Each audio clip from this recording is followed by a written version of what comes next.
Nabasi Saab, Chairman Wabda, General Muzammal, Khwaja Mohammad Asif, Mariam Aurangzeb Sahiba, officers from Armed Forces and Civil Officers, ladies and gentlemen, Assalamu Alaikum. It's really a great honor and pleasure to be here this morning.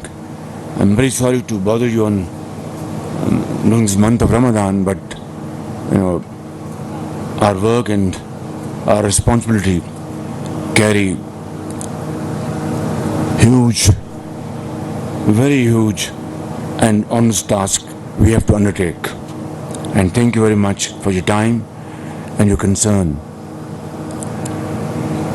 I'm very happy to state that this project was launched by former Prime Minister Nawaz Sharif back in 2016-17, and then former Prime Minister Shahbaz added on to it in a wonderful way that this project is now on the ground and it is coming up as best as possible.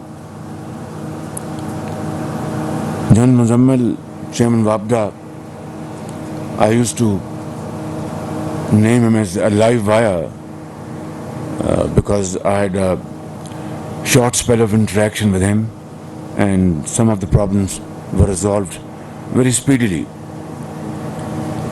I'm sure all of you are going to team your efforts and complete this project as early as possible.